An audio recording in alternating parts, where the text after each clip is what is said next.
Hello, guys. It's me, Bunny Rabbit Lives. Hi. Give me a second. Give me a second.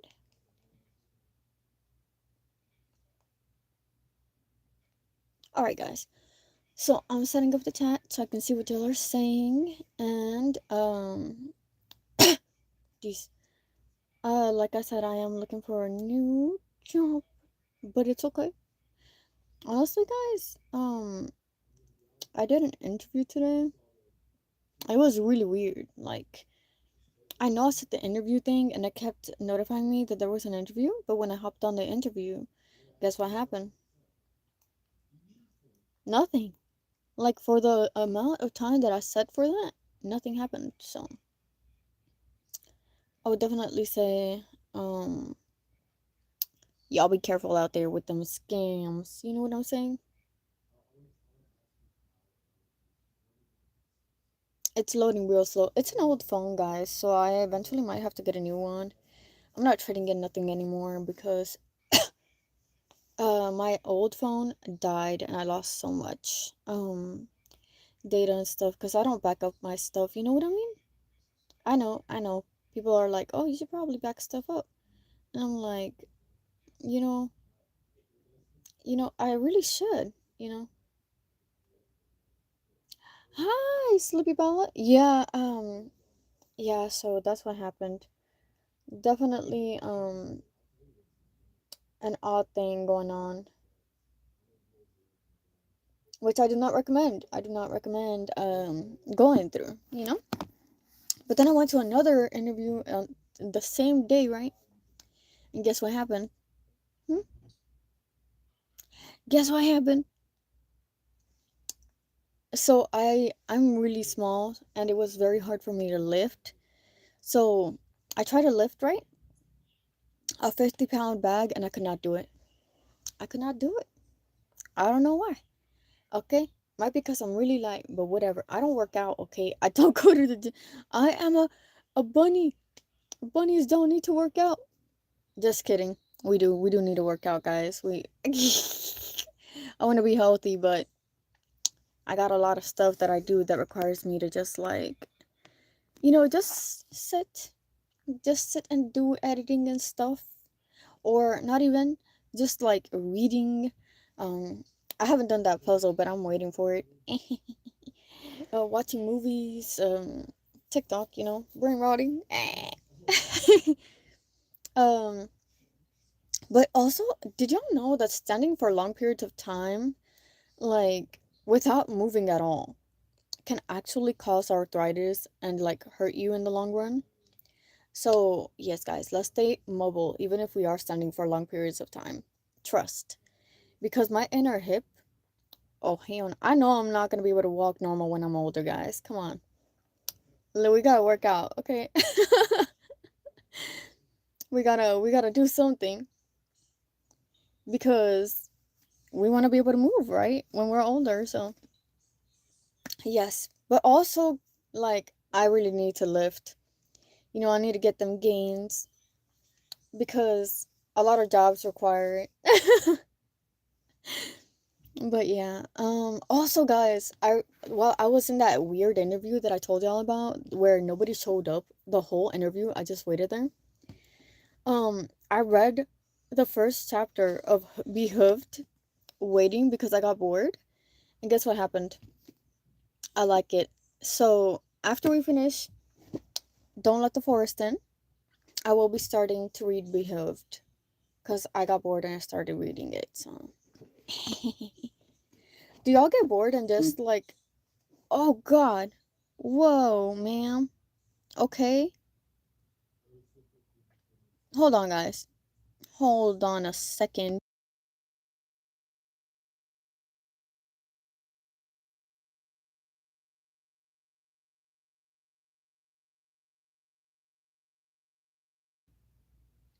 Sorry, guys, everything is okay, everything's fine. I can't turn off the notifications for that app for now, but sorry y'all had to hear that and see that.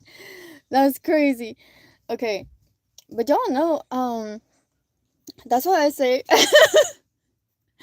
That's why I say do not put me up on a pedestal, right? I keep telling y'all because I am not very much role model for kids, okay? Like I do support no bullying, no needless violence, no stealing, no all that, whatever, right? But I have a potty mouth, okay? I'm a sailor too. Y'all gotta know this, okay? I freak out and I just start, that's what we bunnies do.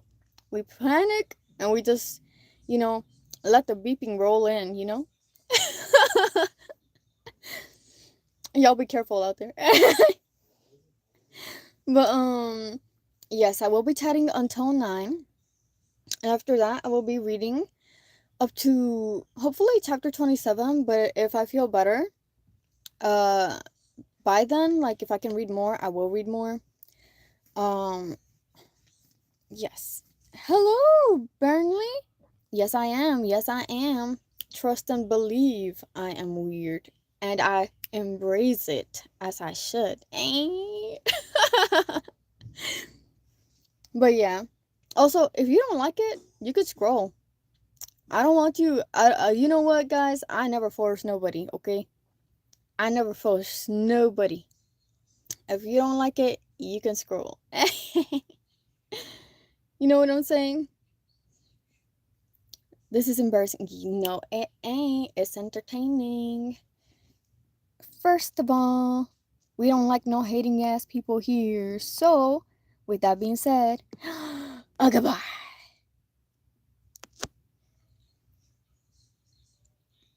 Yay! Mm-hmm. Mm-hmm. That's what's up. But yes, guys. I don't know what's wrong today. I feel like I'm on like something else. Like my brain is all like kind of foggy. I didn't take anything either. I don't I don't take medication or I don't drink. I don't like smoke or anything. Today I just woke up and I said, hyper mode. Uh Maybe it's cuz I'm hungry. Maybe it's cuz I'm hungry. And I'm lacking like a lot of like I don't know. I'm spending the last of my energy out here, you know what I'm saying? Let's keep this energy up. Hell yeah. So, as I was saying, guys, I'm starting to look for a new job. Hopefully, I get hired, but sadly, they were like, oh, if you can't lift over 50 pounds, I mean, we might have to just like debate it. I was like, dang, girl, we need to get them gains for real. So, today, when I got home, I did anything but get it. You know what I did? I laid down. Yeah. And I TikTok scrolled. It is what it is. But it's okay. It's okay. We do what we do. Um, and also, oh my god, it's so hot. It is so hot in this closet that I am in. Alright, guys. So, as y'all can see, I'm super high energy, distracted. So, hopefully, like I said, we're able to finish this book and deal with stuff. As I said, I have still not finished that Tamagotchi puzzle that I was telling y'all about. It's just that I agreed to do it with my boyfriend, and he hasn't had time. I know, but it's fine. It's fine. And also, driving. I used to like driving, and now I'm just like, I don't know. I don't know if I'm much of a driving person. You know what I'm saying? But honestly, everything is fine. Everything is great. Oh my goodness. Like I said, it's so cold in here. I mean, not cold, hot. I use some water to like cool myself, as I should be. So I have this book. I think I might oh, I got new books. I need to stop. I know I said I'm in a like no buying ban or whatever, but tis be a lie. I lie. I do lie sometimes, guys. I do. I am human. Well, I'm a bunny girl, but you know what I mean. I'm half human, so yeah, we got that, you know, normality to lie sometimes. Anyways, thank you so much for stopping. Bye. I'm gonna start reading now. So, actually, you know what? Yeah, I'll start reading now because I don't know how long I can stay here with this amount of energy till 9. You know what I'm saying? So, yeah. All right. 1, 2, 3, and actually, I don't know. Should I start reading now? I was gonna start reading now, but I was like, wait, I'm actually so sleepy right now, guys. Oh, you know what I haven't done in a while? I haven't journaled in a while. I should probably do that at some point. Um, Maybe on Sunday. But yeah. All right. 25. I will start reading now. 1, 2, 3. 25. He had a beast caged behind his ribs, and it took all his energy to keep it there. He needed a distraction. Focus on something else. He sat hunched in the back of the studio above the library, both hands spread on the carpet, with the rough fibers scratching his skin. Last time he'd felt like this, he put his hand through a mirror. Around him, the studio thrummed with giddy chaos. Chairs and desks had been pushed back, and kids trickled in for the GSA club. Nothing seemed organized. Everyone was everywhere, talking and joking and gushing over the person who'd brought in delicately frosted cookies from culinary class. Miss Poppy wore a huge scarf she'd either splattered with paint or had purposely used as her paintbrush, the latter seeming more likely since her brown skin was also smeared by turquoise and lavender. Instead of leading a discussion, she'd said, Halloween Hesses, I think. Let's discuss gender expression and clothing, and you can all tell me about your costumes. Andrew kept waiting for someone to bulldoze over and ask why he was there. No one did. Apart from a few curious glances, he generated no response. Maybe Lana had warned them off, or maybe the entire school had always assumed he was gay. Two deep purple Converse boots halted in front of him, and he squinted up at Lana. She gave him a knotted frown. I need to welcome some newbies. Are you okay here? I'd rather leave, Andrew said, voice low. Too bad. You're stuck with me until we have a chance for a good long talk. Sit tight and wait. She patted his head, but it felt like being affectionately thumped instead of consoled. Then she charged off to bark at the timid freshmen clustered by the door. Lana refuses to let anyone feel alone. Andrew pulled his legs to his chest as Chloe sat down beside him.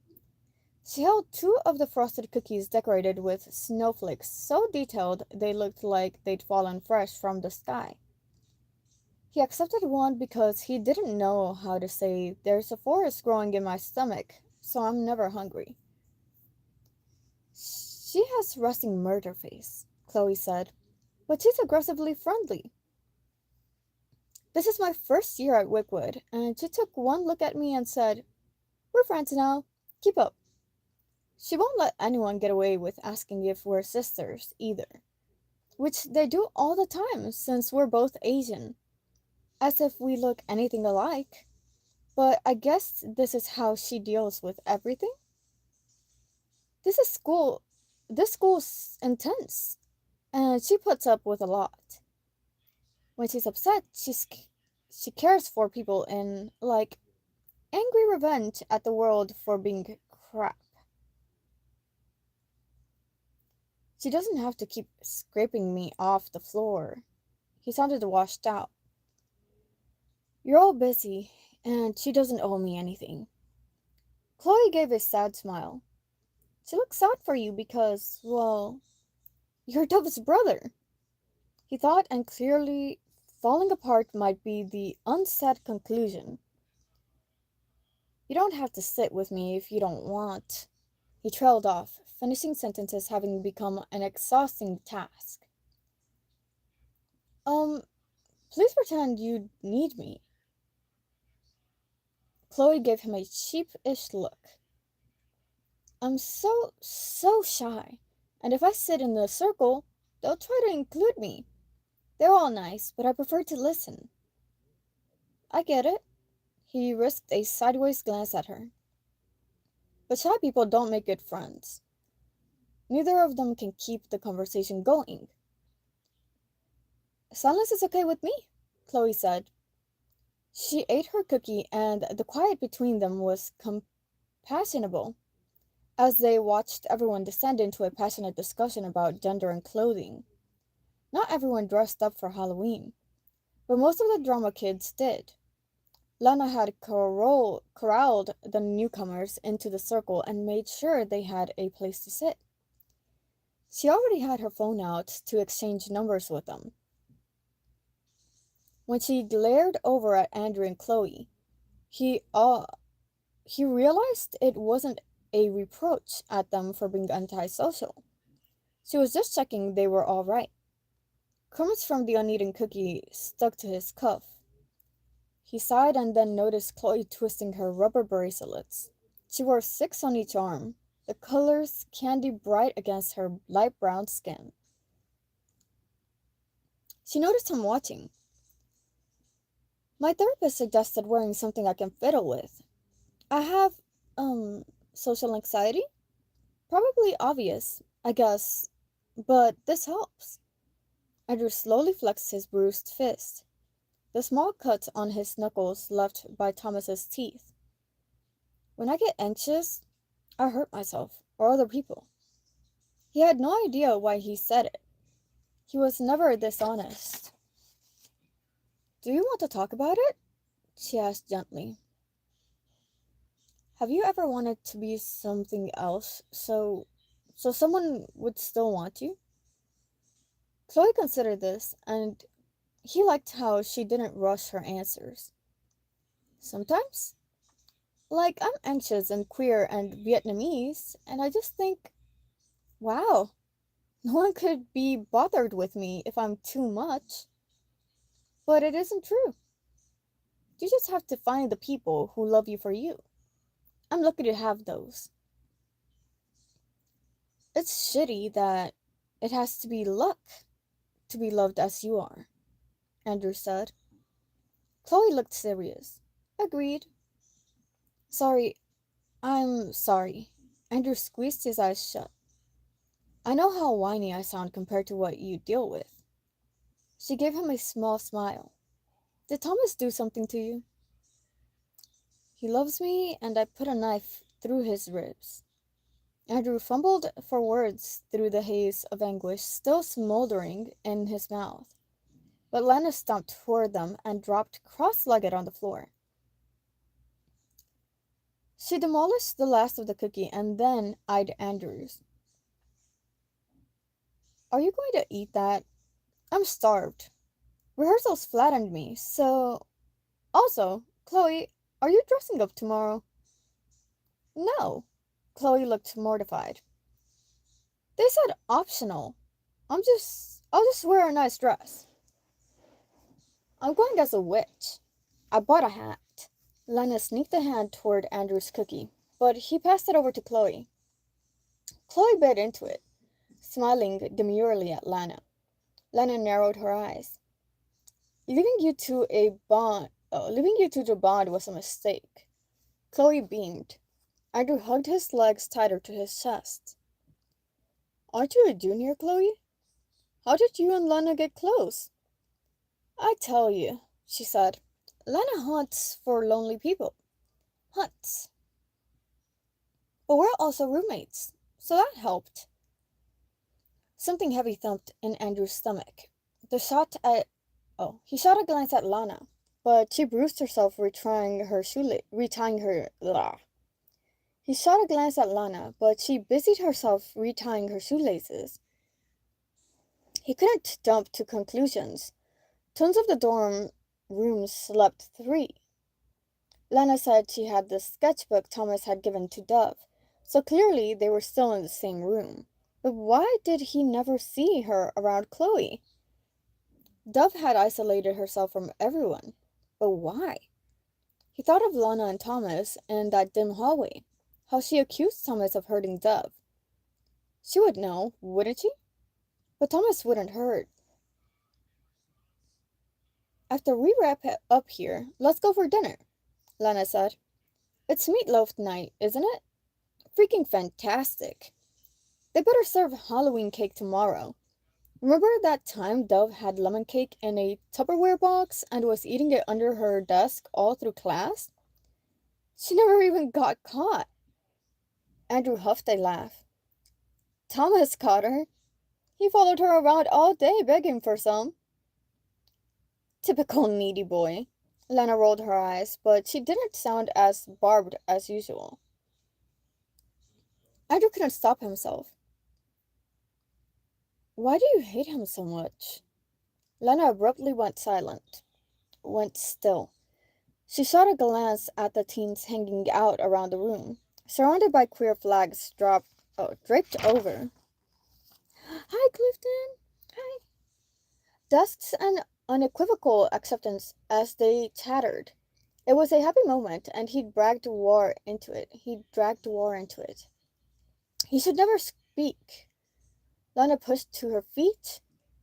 If they hadn't had that fight, maybe this year would have been amazing. We could have all been friends.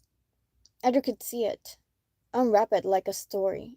All of them together, an unwildly group, with sharp elbows and sharper tongues, but with enough laughter and teasing to smooth it over. Dove would soften Lana and Thomas. Andrew and Chloe would share wry smiles and retreat to watch the more energetic explosions from others. Thomas would always reach a hand back for Andrew. Dove would quietly stick them all together. He missed it in a deep, aching way, even though it had never happened, and it never would. I get that you forgave him. Lena looked away. But he was the reason you put your hand through that mirror. Andrew said nothing. It was easier that way, but yawning emptiness opened in his mind, an endless black nothing where a memory should be. He had no idea what she was talking about. All right, we're gonna start 26 in a little bit. I'm gonna take a water break. How are you, Clifton? What have you been up to today?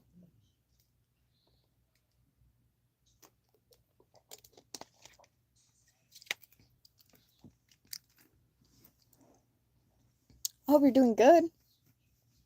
I still have my cold sore, but it's getting better. Slowly, little by little. You're doing good? Nothing much? That's nice. I mean, relaxing's always nice, you know what I mean? I only get one day off. I only had today off because I had interviews.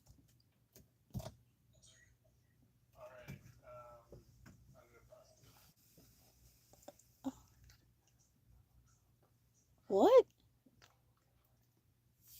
What? Sorry, my boyfriend's here telling me something in my ear. Wait, what was it?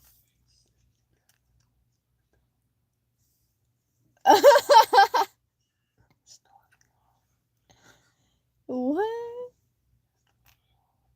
Oh my gosh. Guys, he's saying that some guy he's playing with sounds like the orange guy who's in power right now. And it's throwing him off because it's really funny. He's playing Magic right now.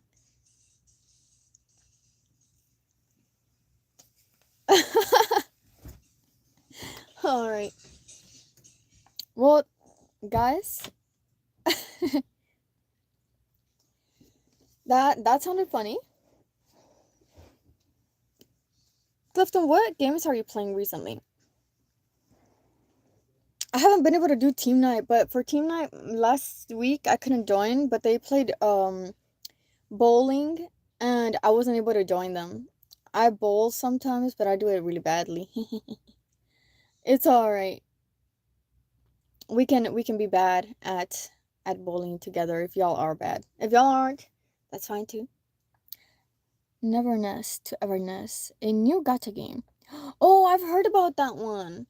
The art is pretty interesting. I just haven't played it. It's like a PC, like mobile game, right?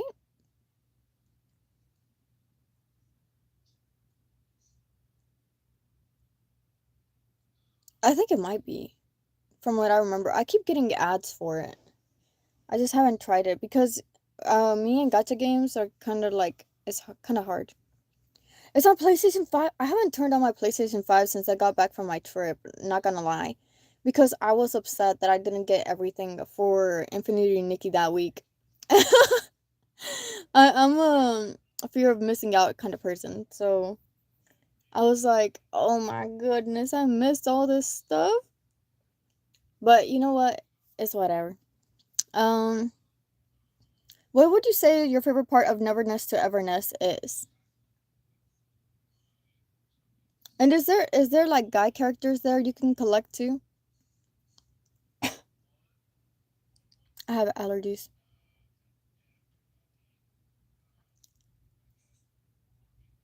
I never play Infinity Nikki. That's fine. I mean, well, Infinity Nikki is like a gacha game as well, except it's more fashion. So you don't do gacha for characters, you do gacha for fashion. And you get to dress Nikki up how you would like, and it's very cozy, but it has like really sweet, kind messages. There's a main story, and they have every patch has a new season, and every season has a new main outfit and like a main story. And if I don't get on, uh, eventually I'll lose the ability to get event locked outfits. Yes, you can collect male characters. That's good to hear. Sounds like Love Brush Chronicles. I used to play that. I was really addicted to it. But it was a heavy game. Most of the games that I enjoy on the phone are heavy games. But I don't have all that space in my phone because I make and edit videos. But they're shorts. I was gonna post the Africa one. Do you know what I'm talking about? Did you miss that stream? Where I showcased how bad I am at geography?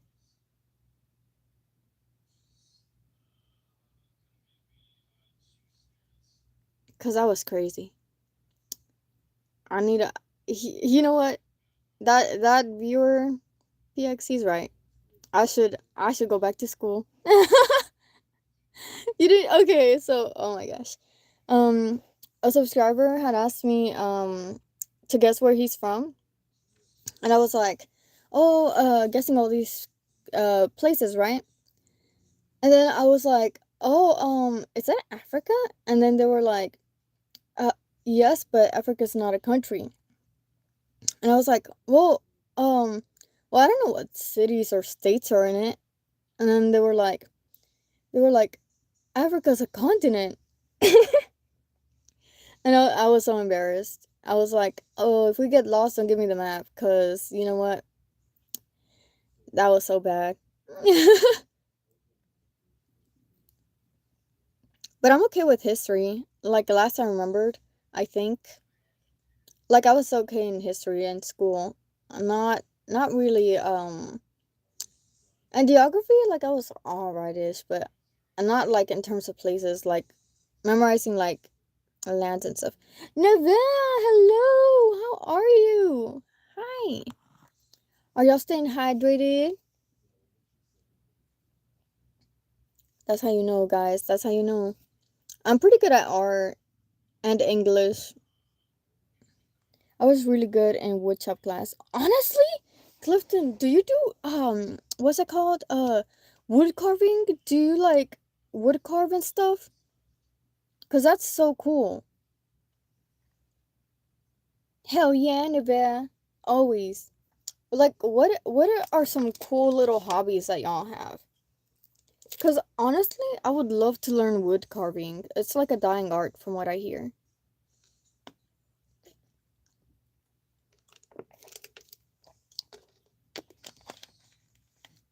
But yeah, cause me, um, I don't have like a lot of like income right now, but I would love to learn wood carving. And then I don't think I can build stuff. Like I mean I can build it if I work with someone else cuz I've built for me boxing is fun. Oh wow, you do boxing? That is so cool too. Honestly, guys, y'all all do really cool stuff. Like I want to do it all, honestly. If y'all know what I mean, like I'm a kind of person who's like wants to try it all, so I have a lot of stuff that I like to do on my free time. You should do boxing, but I want to so bad.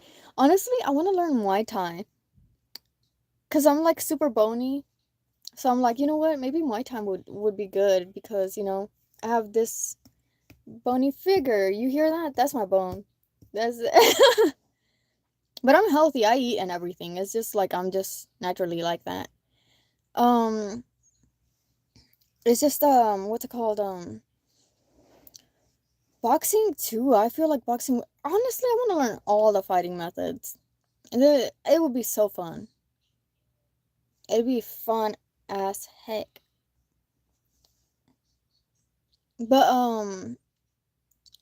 I think my boyfriend knows Taekwondo. I think something like that. He's a black belt.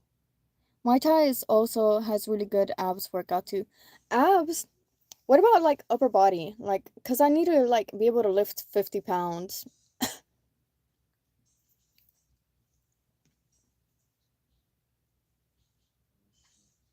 I've only ever built like bookshelves and stuff with my dad, honestly. But I designed them, so yeah. I hear like Muay Thai is really good, like because you could use all of your what's it called? All of your um limbs. Your elbows, your shoulders, your knees, head, shoulder, knees, and toes. I practice volleyball with my sister because my sister does volleyball. Oh my gosh, that sounds okay. So, did I tell y'all about my team night, my first team night where I played volleyball? I was pretty bad. No, I mean like I was okay at like throwing the ball and hitting it, but I was really bad at controlling where it went. Hello. I really do need to like work out, guys, just because I'm getting up there in like age, you know what I'm saying? So I'm like I really need to like keep flexible because if you stay rigid, you know what I mean? You know what happens when you stay rigid and you get older.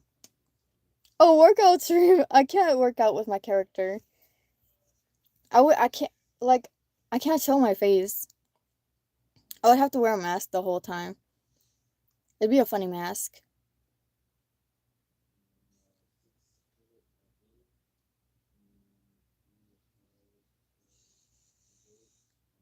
I would do a funny mask, but I would like I don't know. I feel shy about because when people like work out, they make like noise and stuff. Workout noises. I would I would feel embarrassed. You know what I mean? I'm shy. I'm a shy person. I don't know why you don't want to reveal yourself. Well, it's just like a personal thing. Like I'm also like cause I know I'm not like a goddess or anything, but I know I'm like pretty. But I'm like like I don't scare people is what I mean. You know what I mean? But it's also like a privacy thing, cause like I talk just to talk sometimes. I'm a talker. I'm a yapper, and sometimes I say things I shouldn't. And then like if I like if I show who I like physically am, I would be like easily like cancelable. You know what I'm saying? I want to have a question. What's your favorite cartoon? Mine's Stitch. Oh, that's a really cute one. My favorite cartoon is actually one that I always used to watch when I was a kid. Teen Titans. I loved Teen Titans. You're probably a good-looking woman. Oh, thank you for saying that. Honestly, um, I wouldn't say like I'm not like I said I'm not like a goddess, but I feel like I evoke that oh effect on people. You know what I mean? Because when I'm working, I work around a lot of people, different people. And every time they see me, they always ask like, "Oh, you need a chair? Oh my goodness, you need water? I'll get you water. Oh, you want ice cream?" Like they try to give me stuff. Like they feel bad that I'm standing out there. You know what I mean? So I feel like I'm like a puppy vibe, actually bunny vibes. You know what I mean?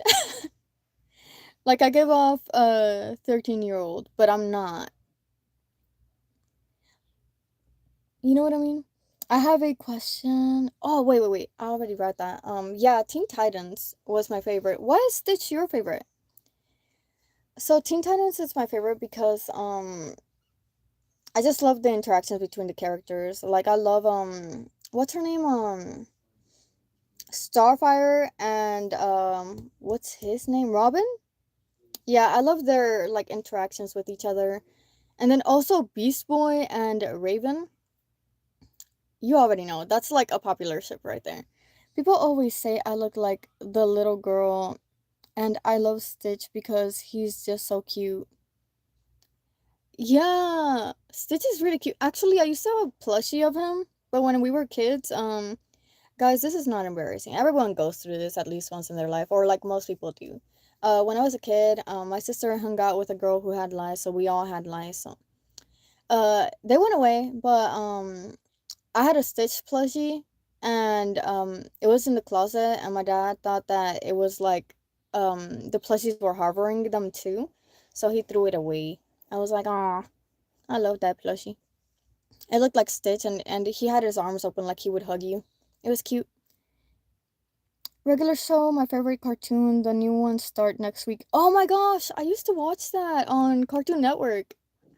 Didn't Cartoon Network die? That was so sad. I can't believe they got rid of it. He got you one from Japan? That's so nice. I've never been to Japan. I've actually never left the United States. But that is so cool. You know, I really want to go. If I do go to Japan, like I want to buy a life-size Arcanine plushie because that's my favorite Pokemon. What is y'all's favorite Pokemon? Oh, same. My dad is too scared to fly. Honestly, I've never flown, so I would love to try it at least once. But I'm not sure. A fake person, hey! How are you? Guys, y'all missed chapter 27. Sangoose and Hitmonchan, my favorite Pokemon. Oh my gosh, both of them are cute. I like Sangoose because they're like a ferret looking one. Good, nothing much going on. Well, you know what? No news is good news. You know what I'm saying? So, like, what about you, a fake person? What's your favorite Pokemon? So, like, Sangoose is really cute. You know who he reminds me of? Ferret. Have you heard of that one? Guys, I played Pokemon Heart Gold and I memorized all of the freaking Pokemon in that game because I love that game so much. And I would replay it on repeat because I did not know how to delete the save data. And until I finally looked it up when I was older and I could afford a phone.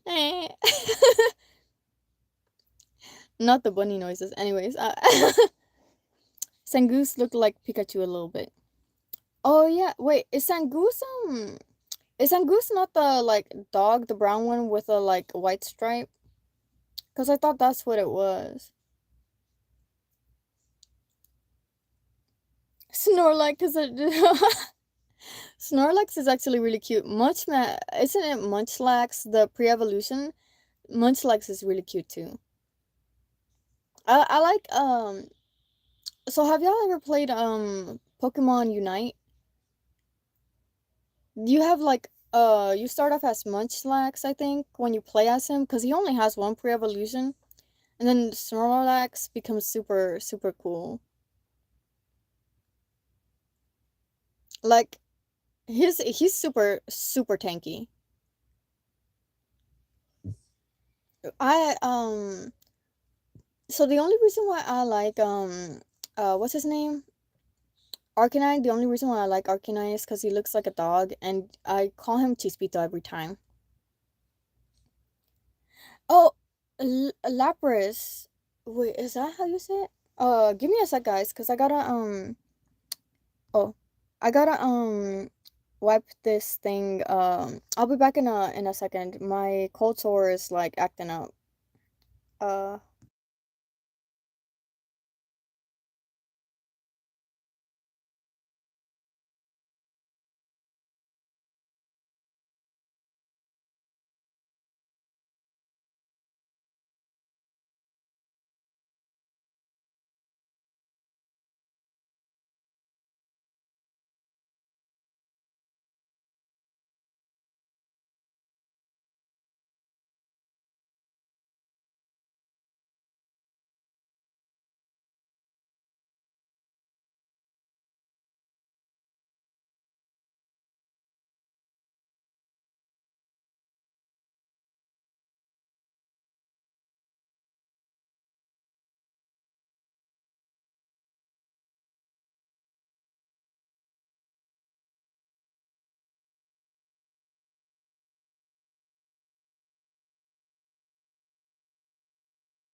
okay, I'm back. Sorry guys, I had to like clean it up. Lapras, is it Lapras or Lapras? I forgot. The water one, right? That looks like the dinosaur. That one's so beautiful and majestic. I had a friend that looked like one, and I was like, wow, you know. But what other one did I like? Cherubi. I think it was Oddish. I love Oddish. Super cute. I have actually. Oh, I don't have it on me. But I had a scrapbook, right? You know, in scrapbooks, like you get to like make the little make the pages how you want, right? Because it's scrapbooking, it's a form of art and memories as well. I made like a whole spread of Pokemon in my scrapbook. Like I drew the little Pokemon, cut them out, put them in like themed paper, put stickers and everything. Cubone. Cubone is really cute. Cubone's sad. You know their backstory? Cause wait, what's the name of the mom? Marowak? No. Cause I was gonna say Murkrow, but Murkrow is the crow looking one with a hat. Yeah, it's really sad. Oh, what Skitty? Is Skitty like the pink and yellow cat? Is that what it is? I could be wrong. I haven't played Pokemon in like years. What was that other one? Tepegi? Tepegi? The little egg one? That was really cute too. Suicune! Oh my god, Suicune was one of my favorites too. Cause like, yeah, I like Arcanine. Um, but my favorite legendary was Suicune. Suicune. And Suicune is the blue and purple legendary. Cause like every time you would run into Suicune, they were like this majestic, beautiful beast. Like you would be like in that water city after you get past the certain area or whatever, after you defeat like the dragon lady. And then you would just catch him like standing like miles away from you but just staring at you in like this like foggy place surrounded by water. I was like, man, that's mine right there. I was not able to catch him. I fainted it. Big sad. But hey, you know what? I don't know if they come back. Do they come back? Because I thought like if you fainted the legendary, because I never saw them again after I would faint them. You know what I'm saying? Like do are they like literally gone forever or is it like safe? Look, I don't know. The all I know is that I haven't played it in a while, but I used to have a actually. What do y'all think about Neopets? Because I used to play Neopets. I don't know, I never played. I just collect the cards. Yeah, yeah. So that's my first like cards that I ever collected. Cause when I was a kid, they like back in 19 like something, 19 something. I'm aging myself, by the way, telling y'all that. Um, back then, they gave me like Pokemon cards, right? And I would cut the little Pokemon out and play with them like they were like little paper figurines. And then I would also make like paper dolls. Like I would draw like three different shapes on big pieces of paper. Yeah, that's right. I'm ancient. Hey. What's that sound a pterodactyl makes? No. I can't pterodactyl. Um, what's it called? But yes. And also like I used to play Neopets. Did y'all ever play TeenyEarmy.com? That it's completely shut down now. Like a duck? Wait, let me actually try to sound like a duck. Right, right, right. Did that work? Did I do it? I think I can make a horse sound. I can try. Nah, just kidding. Actually, let me try. Let me actually try. No, what the? I don't know. Did I do it? Did I do it? I don't know. I don't know, guys. I'm trying. I ain't no voice actor. I wanted to be when I was a kid. Or like, oh wait, what's that other sound? Another sound I could do. A cat.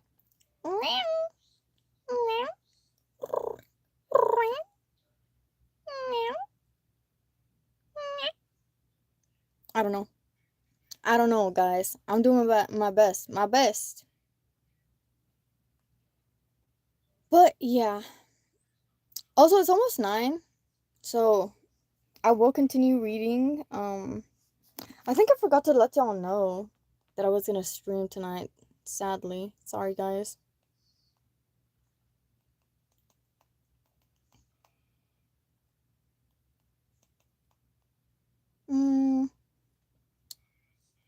Cause I took a break, so I couldn't interact with all y'all. Um, you're rolling on the floor. What do you mean? Was I actually good or was I not? Don't lie to me. Be honest. There's nothing to lose here. I think I can bark like a chihuahua too. I think I can do. You want me to try? I can do it. I could try it. I'll do it for y'all. Okay, let me try. Let me try.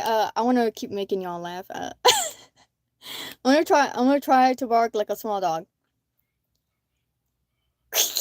Wait, I can't. Now I'm like, okay. I can't. I can't.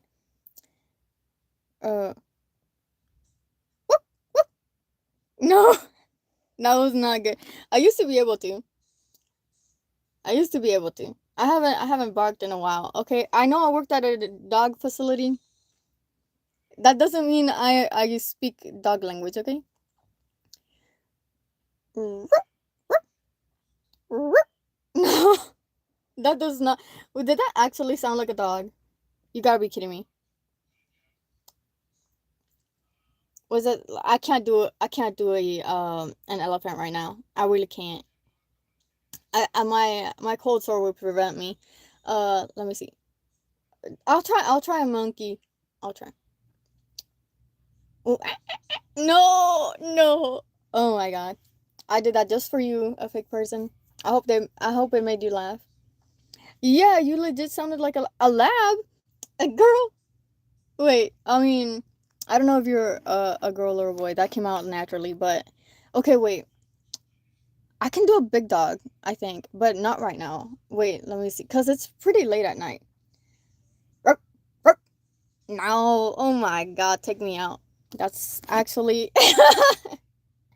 I used to when I was a kid I used to do it all the time. Now it's like not there anymore.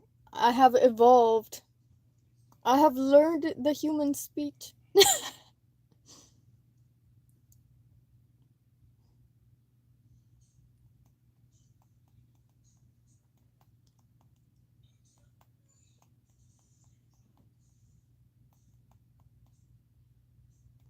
Honestly, mm, what else can I could do like a bird, but you're not supposed to whistle at night, you know what I mean?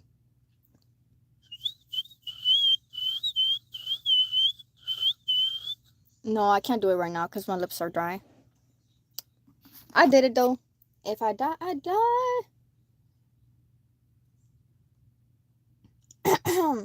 But yes, feel free to chat amongst each other. Mm, okay.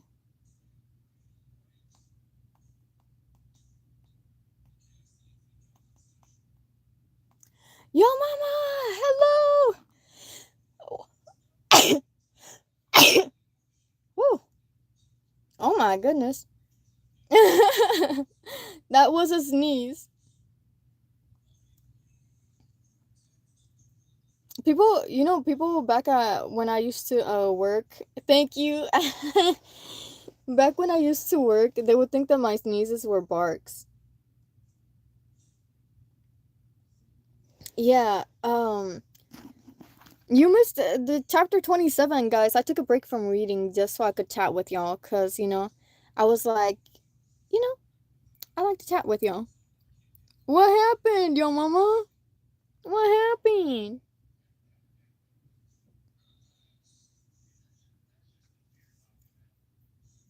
Have you heard of Dungeon Crawling Carl? Yeah, I actually that's a really popular book. I don't own it. I hear it's like a maze. Some guy in a maze trapped with his cats, his girlfriend's cat. And I feel like it's really interesting. From what people say. Also, there is a comic coming out about it, and also I think aren't they planning to make a movie too? You know what? I really want to watch that movie, the sheep one, the sheep detective one that just came out. Cause I saw this TikTok about it, and I was like, wait, it made that person cry. It might be that time. It might be that time. He was here in Kansas City, and my cousin dragged me out of bed, and me and him and his youngest son went to go get the comic books on Free Comic Book Day. Yes! So while I was at work, my boyfriend got me the comics.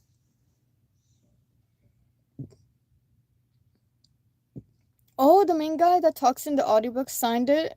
Oh wow, that is so interesting. Do y'all do y'all read audiobooks? Because I don't think I've ever had an audiobook. But also, I feel like it would be interesting to try at least once. You know what I mean? Because it's a form I've never tried before.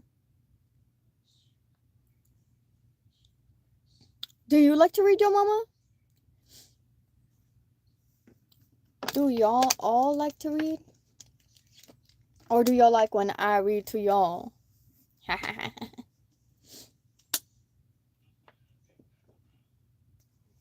I might read the extra chapter today then, since I took a break from reading.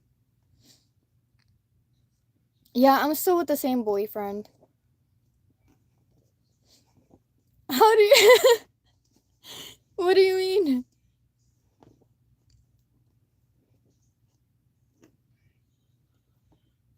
Look. Hey. I'm just a very caring person, okay? Is what I'll say. But I am kind of mean, I will say.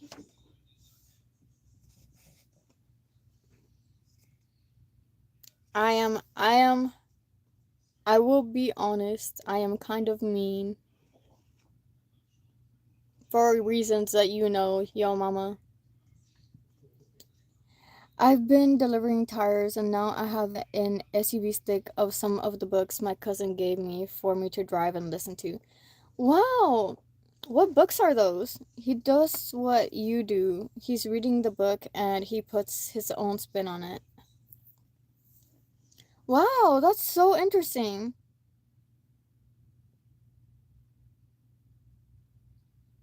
And like, what kind of books did he give you? If you don't mind me asking. Because I don't know why, but for me, it has to be like a specific writing style, specific chapter formation. Also, the letter, like the size of the letters, is really important because I'm blind. Oh, he's a voice actor. That's so cool. I wonder if we've heard him on some of our shows that we watch nowadays. Or is he like an audiobook voice character? Like a voice actor?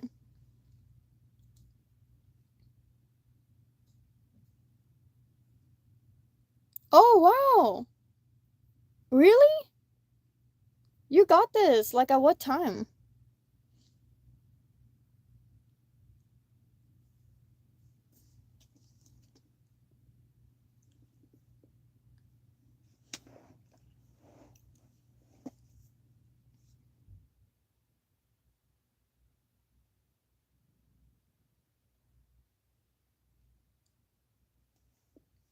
151?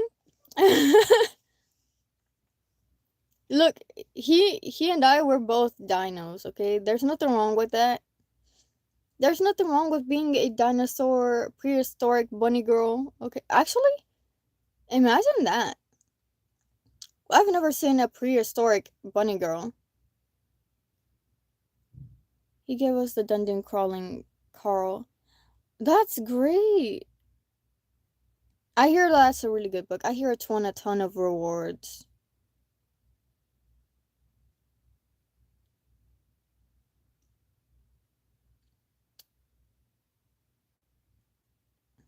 Yeah, like, but also like I keep seeing edits too. Is there actually a show coming out for it? I don't know. Is there a free comic book one? Get the new sprint out. But I didn't know he gave all these books that Arthur has, but I've been listening to it. Has a lot of voices for the characters. That's actually so cool because I try, but I'm not like no voice actor or anything. You know what I mean? How does he do the girl voices? Does it actually sound like girls? Cuz when I try to sound like a guy, I can't sound like a guy. Here, let me try. Let me try. Uh, give me a line. What do you want me to say in a guy's voice? Um, here we go. No, I can't do it. I can't do it. The next month, I'm going to help out for Collector Con, for which I will help out the voices of Eevee, Sailor Moon, Goku, Dark Maul. What's the name? One Piece, the many, many other voice actors. That is so cool. Oh, he's an audiobook voice actor, but I'm gonna look for his picture right now and I'm gonna put it on your Discord. Sure, that's really interesting. It sounds like you have a very eventful life. But too bad that Bunny Rabbit Lives don't have a Facebook. Makes it easier. I do, it's just like a personal one, so I can't really use it. Second week of June?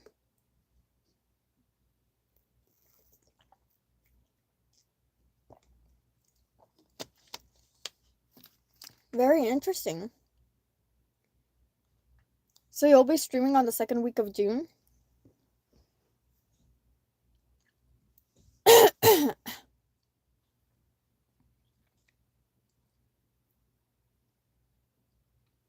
That is so good. That sounds like you're very like well known and respected. That's great.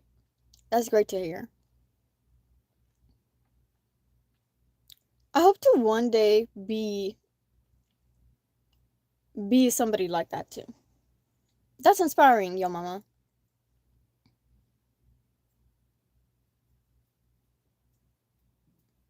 Of course, of course. I'd love to drop by.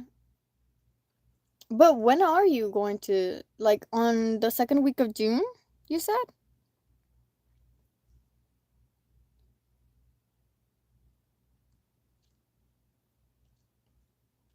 Because me, like, uh, I work 6 days a week. You already know, and working hard. You already know. I'm tan actually, from standing under the sun so long. Yeah, old people can do it. I can't wait to stream. I already got stickers. I got somebody to rig my character. I'm going to put stuff all around town. You watch. I'm going to be real smart about this. Hell yeah, your mama. You got stickers already and everything. Are you going to be streaming on Twitter or something? Wait, not Twitter. It's called Twitch. And I'm going to need talent to come up and be in my company or my group, but I really do think that you need to evolve and be bigger than where you are because people love you. Oh, thank you. Well, I'm trying my best with what I can do.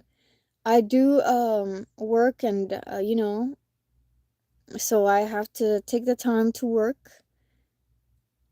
I don't do my parties events. I make a lot more money now. I have to involve that's to evolve. That's what life is. So I'll be breaking in 2000 bringing in 2500 every 2 weeks. You watch, at the end of this year I'm going to be monetized. You got this. Of course. That's really good drive. Never give up. Wherever you start, just keep going until you get where you need to.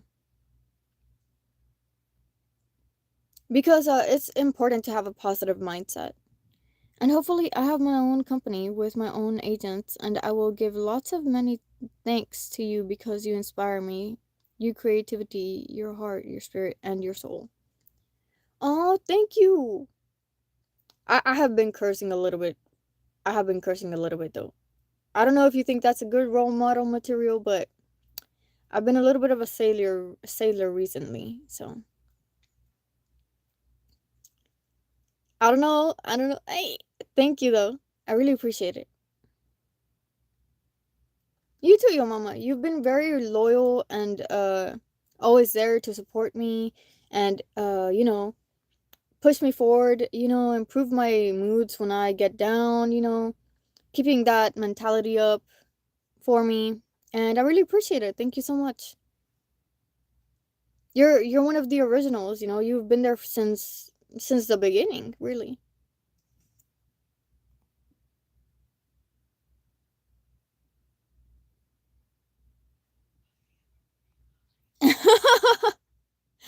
Yeah. But you know what else I say? I say like ASS or like or F word, you know what I mean? I'm not talking about funky, you know what I'm saying? I'm talking about the other one. Hey.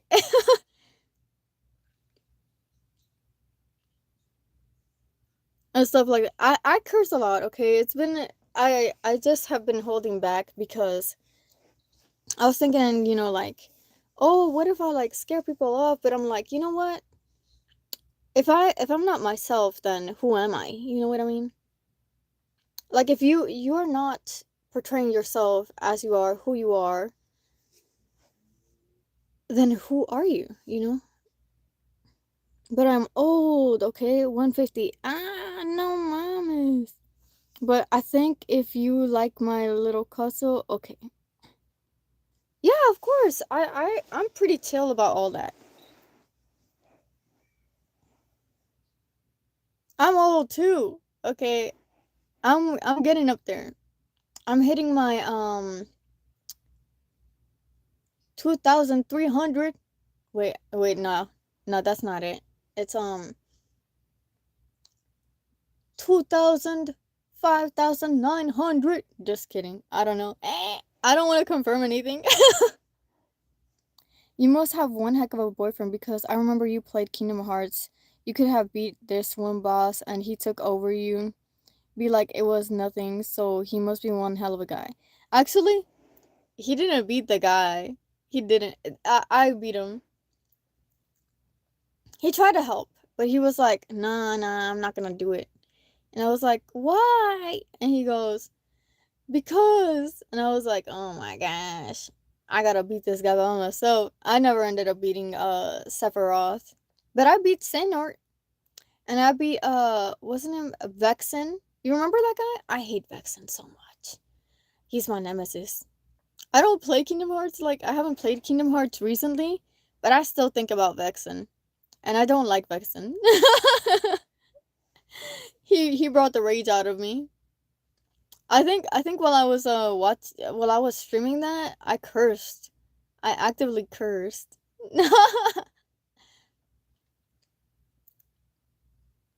I was like, I can't hold back.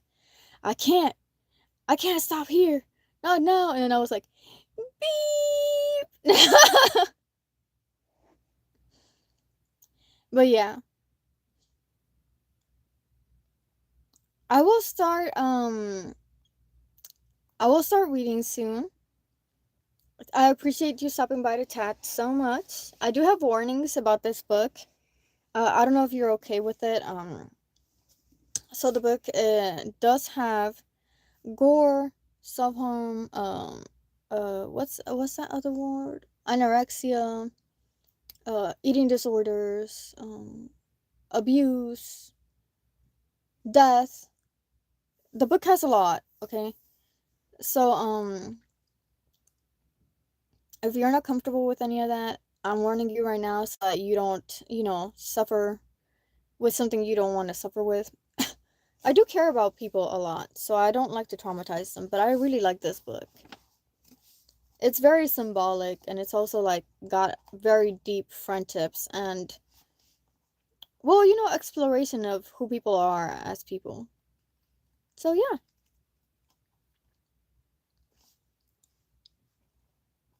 I need to help out another YouTuber. Okay, she's about to be on. Go read, you need to read, but if you need to get Dungeon Crawling Carl, let me know how can I go ahead and send it to you via PO Box, please. Oh, thank you so much, yo mama. Of course, I'll let you know. Once I'm able to afford a PO Box, I'll let you know. Thank you so much for stopping by, and enjoy your time. Stay hydrated, have a great day or night, and bye. I'm old, I heard it all. This old Mexican. Hey, I'm young adult Mexican. I'm getting old too. We can be crunchy together.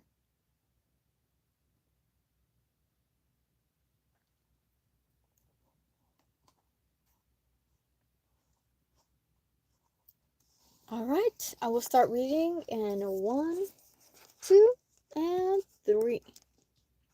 26.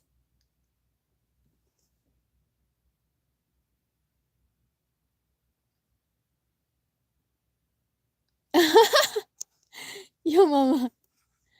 Yeah, it's pretty far, but I'm not good at geography, so if you say it's far, then I agree with you. Cause I'm never gonna be good with the map, okay? Alright, guys. Ready? The Wickwood Manor's foyer had been decorated with pumpkins, covered in spiderwebs and unsettling skeletons, with button eyes holding trick-or-treat buckets. The Greens followed Andrew as he trailed behind the girls toward the dining hall. This year's theme was simple: fall. Walking on a carpet scattered with velvety golden autumn leaves creeped Andrew out. It felt like the forest had reached twiggy fingers into the school again. He cupped his palm over his throbbing ear. They were plastic decorations. It was fine. None of this was real.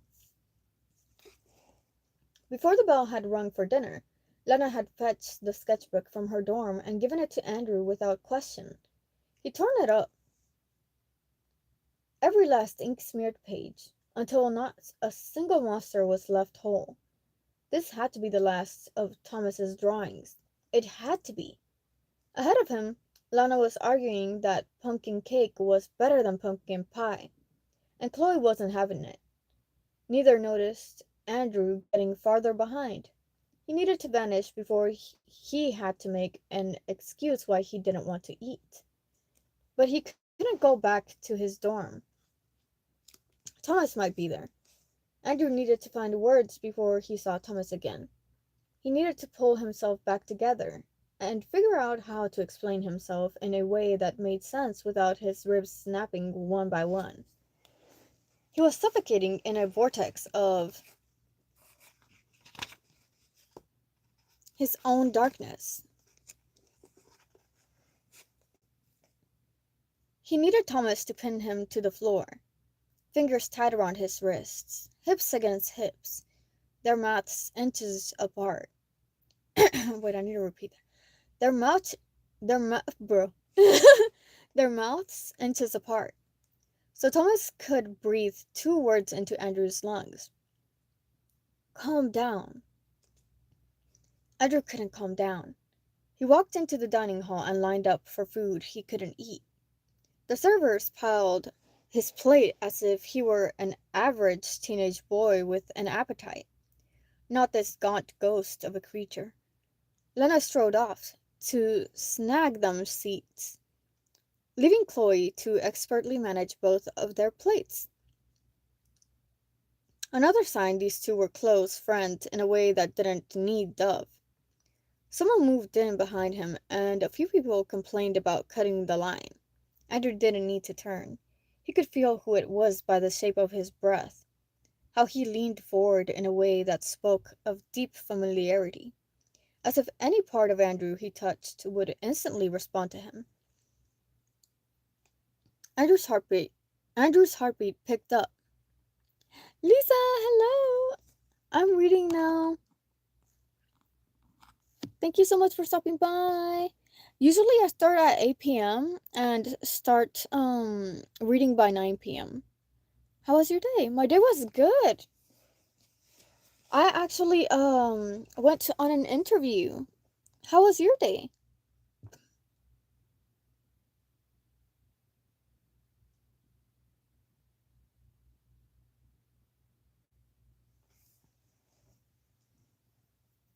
Your day is good. That's good to hear. Thank you so much for stopping by. I will have to warn you, this book, oh, you're just a little sad. Why are you sad? It's okay. I can wait to read this book. Maybe I can make you laugh a little bit. Like I made a subscriber laugh before.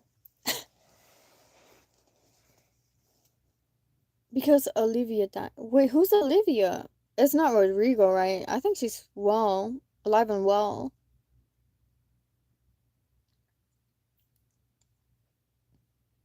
A week ago. But who's Olivia? Oh, your sister. I'm so sorry to hear that. Oh. It's loss is always hard, okay? I cannot help you because I have not gone through that before, but I can tell you that I hope that you are okay. And it's important to be, patient with yourself and feel your emotions, but not let them keep you stuck.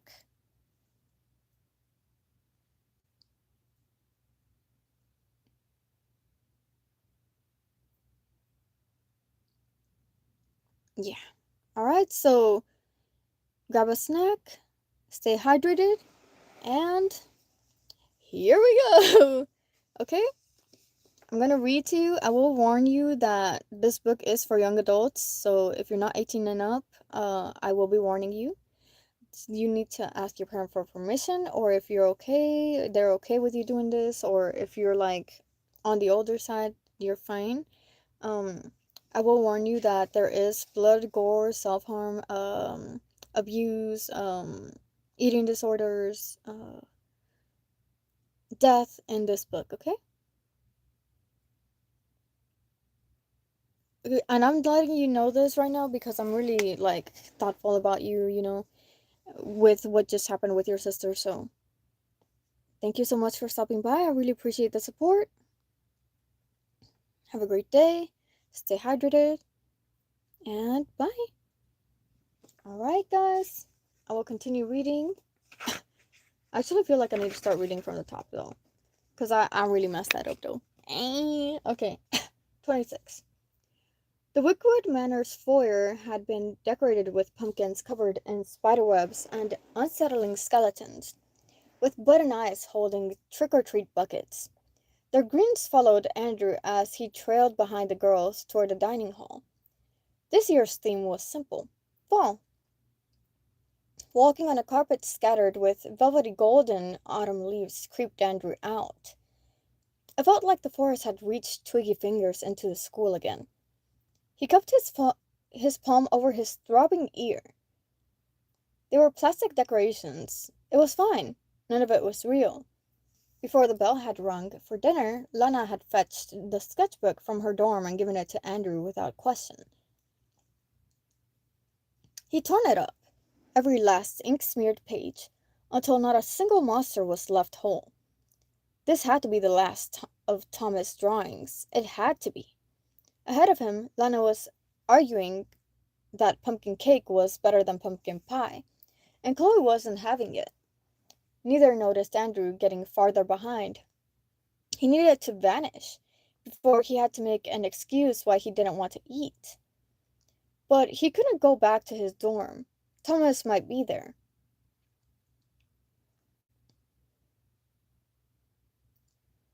Andrew needed to find the words before he saw Thomas again. He needed to pull himself back together and figure out how to explain himself in a way that made sense without his ribs snapping one by one.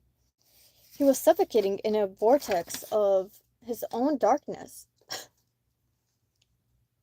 He needed Thomas to pin him to the floor, fingers tied around his wrist, hips against hips, their mouths inches apart, so Thomas could breathe 2 words into Andrew's lungs.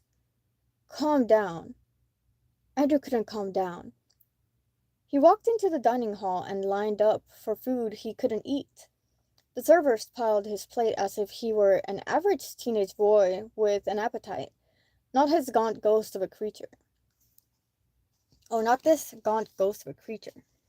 Lena strode off to snag them seats, leaving Chloe to expertly manage both their plates. Another sign these two were close friends in a way that didn't need Dove.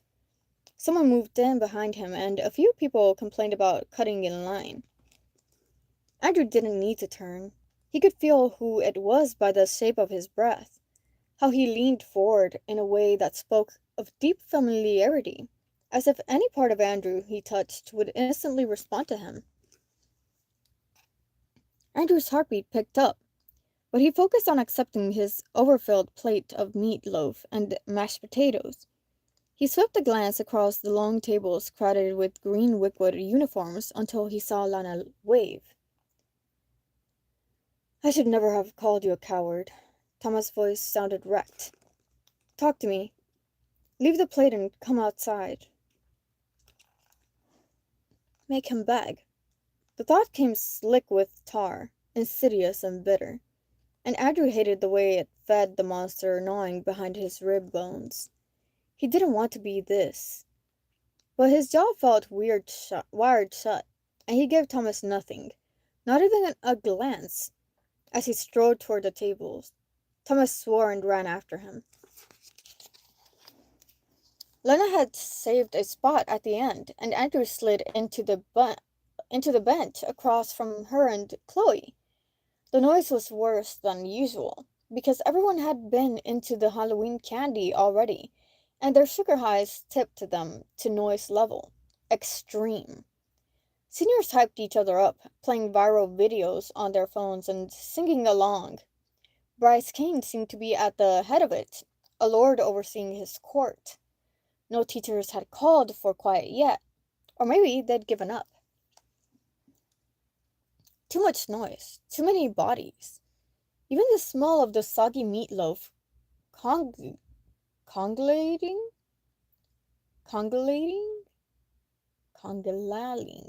in gravy turned his stomach.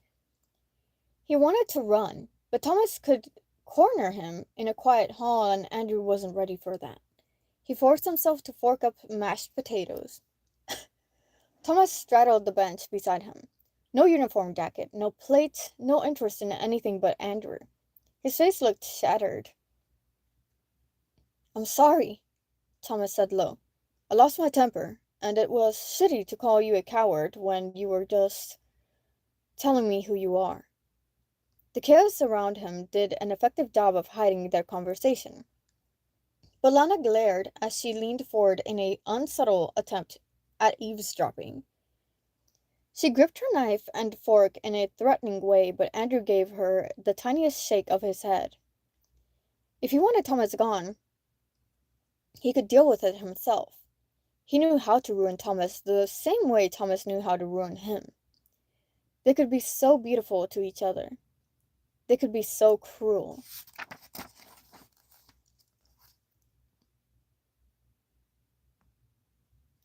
Andrew stabbed at his peas. "It doesn't matter." "It does." Thomas' eyes looked bright as daggers. "Do you want to hit me again? You can. I'll ask for it. I'll..." Andrew slammed his fork down and turned on him. "Shut up. Can you even hear yourself? You screwed up and you want to be punished.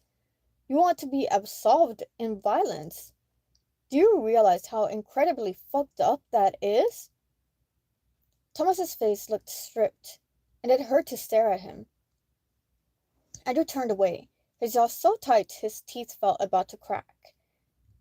I need you." Thomas's voice came so thin it was nearly lost under a wave of laughter from the other end of the table. "We can just be what we were. I swear, I won't ask for anything else. It's just, I make monsters. I am a monster. I lost my mind for a second and freaked out that you could never love someone this wicked." Andrew's mouth tasted of moss and metal, of trees and blood-soaked bark. He had this boy in pieces, had him carved down to a desperate, trembling nub. He'd sliced into Thomas's heart with brutal precision and found no trace of Dove. So shouldn't it feel like he'd won? Thomas couldn't exist without him, and he wouldn't ask for things Andrew couldn't give. But he felt frozen, too sick to move. The food on his plate oozed brown liquid and blood. It looked undercooked and roiling on his plate, a heartbeat still throbbing. Another burst of laughter boomed across the hall, and Bryce Kane climbed onto the bench to take a bow. A teacher finally went over and demanded they settle down. Lena had both elbows on the table, and she looked pissed that Thomas had run out of words before she'd heard everything. She pointed her fork at him. "Give Andrew space. Pretty sure you've caused enough damage for one day." Thomas whirled on her, his broken softness for Andrew suddenly packed up. Now he was all feral wolf, with a mouthful of broken glass. "Shut the hell up, Lana. Do you ever ask for two sides of a story? Or is the whole point to hate me as much as you can?" Sparks snapped in Lana's eyes. "Excuse me for trying to step in before you hurt another Perrault." Thomas shoved to his feet and slammed both fists so hard on the table that their plates jumped. "I did not hurt Dove." Heads had swiveled their way. Interest peaked. Dinner made more interesting by a fresh, juicy drama. It would bring a teacher and attendance slip soon, but Thomas and Lana didn't seem to care. Should you lower your voices?" Chloe said meekly. "You left her." Lana rose from her seat, too, and Chloe shrank. "It's your fault. I did nothing to her." Thomas was halfway into yelling. "You have no idea what happened." "You're such a manipulative liar," Lana hissed. "And a bully. And..." "Stop," Andrew said, but he was too quiet to be heard. "A monster," Lana spat the word. Yeah, maybe I am. Thomas' voice went deathly cold. Maybe I'm to blame for everything that's gone wrong at this school. Will that satisfy you? Lena laughed, but it was a harsh sound. She looked about to cry. Oh, go to hell, Thomas Rye. Murderer. He shoved away from the table and Andrew lunged for him. He caught Thomas's wrist and twisted it hard enough for him to cry out. A teacher stormed toward them, but the entire world had been eclipsed except for Thomas. Thomas. In pain, hurt, falling apart. Lena's level of vitriol didn't even make sense. Maybe Thomas broke Dove's heart, but Dove didn't have to ice them all out over it. They could make up. Andrew could still make her listen. Don't talk to him like that. Oh, wait, wrong voice. Don't talk to him like that, he said to Lana. I can fix it with Dove. She stared at him. Whatever. He knew Dove best, not her. Right now, all he could do was tug Thomas into him, so their bodies collided and their anger pooled in each other's heaving lungs. Andrew took Thomas's face and turned it toward him, his heart ripping in half when he met Thomas's eyes, green and glossy, a forest in a storm. He was fiercely trying to hide how close he was to tears. Andrew tried to say, "It's okay," but someone screamed. They whirled around at the same time, the very moment a monster pulled out of the wallpaper.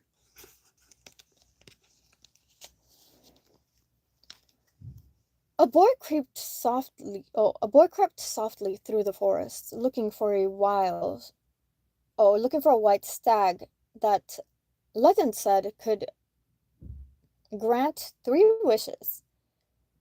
From his back grew gossamer moth wings that dragged on the ground and tore at a touch. And words had been cut into his skin that wept indigo blood. A wish could cure him of these peculiar miseries. But he grew tired as he searched, and his feet bled and his tears left tracks of salt down his weary cheeks. He did not find the stag. He did find a fairy prince, though, with a sharp smile and roses blooming from his wrists. You should come with me, the boy said. A wish from the white stag will fix me, and it could fix you too. The fairy prince looked at him, quizzically. He bit a rosebud off his wrist and twirled it before handing it to the boy with a shy smile. Why? He said. You're beautiful just as you are. Alright, guys, we're at 27. 27. They had fallen into a nightmare. Eyes open and heartbeats stopped because this couldn't be happening. Not in front of everyone. But their monsters had no rules anymore. They didn't stay in the forest. They didn't linger in the dark. They didn't hunt only Thomas. It didn't make sense. Andrew had destroyed the rest of Thomas's art, hadn't he? Now this monster clawed from the walls with a sultry grin, as if he knew what the Antler King had tried and now promised, I can do better. Screams rippled down the hall, teens racing from their seats and conversations splintering. No one understood what they saw. Reality smudged and logic crumbled. Color drained from Thomas's face, and he shoved Andrew behind him as he reached for the hatchet he didn't have. But a strange numb calm flooded Andrew's chest. He should be freaking out, but he barely felt there at all. It's a dream ravager. He sounded far away. Oh, shit. It's a dream ravager. He sounded far away. I didn't draw that, Thomas said, hoarse. But it had to exist in some sketchbook they hadn't destroyed yet. This was why they couldn't win, because Thomas had drawn fierce and free for years. His drawings packed with his pain and anger and cathartic vengeance. It was impossible to collect and destroy them all. There would be there would also be no end to the monsters until they met the forest's demands. And Andrew hadn't told Thomas about that yet. Cut out a heart. You must have, Andrew said. You draw all the time. Not anymore, Thomas snapped. The monster began to move.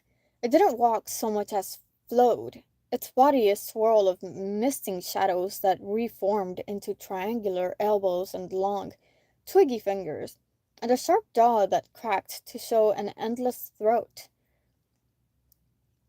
Everything about it stretched as it moved, and its skin looked like bark under its shadows. Only its eyes glowed red. Before the dining hall had a chance to dissolve into pandemonium, the monster howled and plunged its shadows across the room. It was like throwing a blanket of black ink over the chaos. Where the darkness touched, everything went still. Frantic cries and attempts to run ended as everyone slumped into the tables. Bodies folded like their strings had been cut. Heads slammed into their plates, faces went slack. A horrible, suffocating quiet seeped across the room.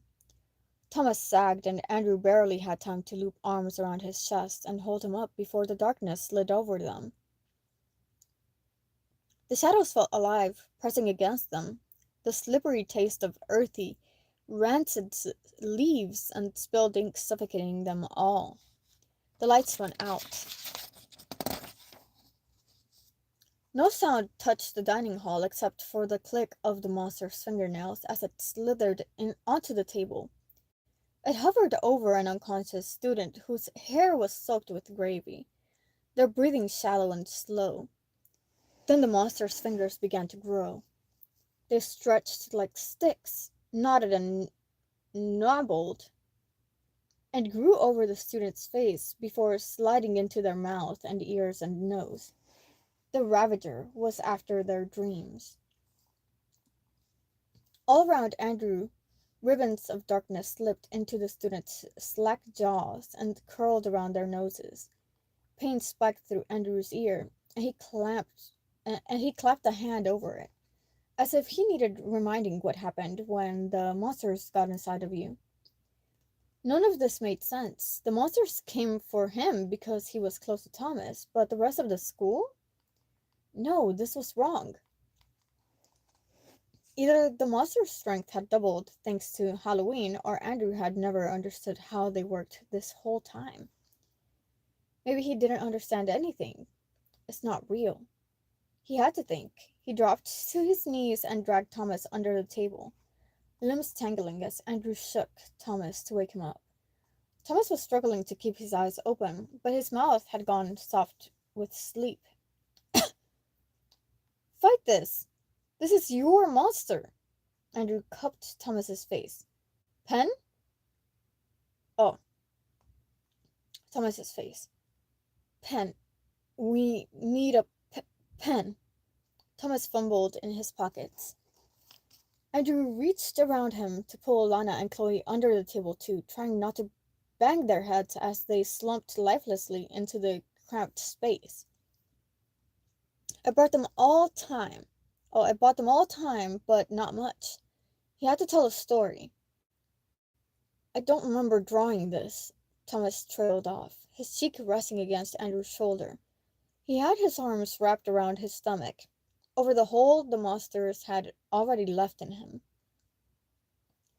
Stay awake. It won't touch you again. Andrew snatched the pen from Thomas, but his fingers shook so hard he struggled to press it to the underside of the table. Without a birch to write on, this seemed like the best option. Think of a story. Now. Before the Ravager drank everyone's dreams and their lives along with it. Thomas, I can't think. But Thomas's eyes had closed. He looked so vulnerable, mouth open and body limp. All the fury of their fight drained until he was no more than a wisp. Andrew's eyes felt thick and cottony, his eyelashes dipped in molasses. But he bit down on his bottom lip with until blood slicked his teeth. Stay awake. Thomas had fought monsters alone for countless nights. Now it was Andrew's turn to save them all. He laid Thomas' head in his lap and dug fingers into his soft curls. Hold on! Ground yourself! He began to write. Once upon a time, a boy collected nightmares and put them in terracotta jars. He traveled across many kingdoms to add to his collection, and if anyone refused to give over their foul dreams, he'd wait till they slept before peeling out their darkness with his long needle fingers. Above Andrew, the table shook under the weight of the monster. Sweat beaded around his mouth, and he licked it so it stung against his bitten lip. Nightmares swirled like black galaxies within its terracotta jars, beautiful and wicked and mesmerizing.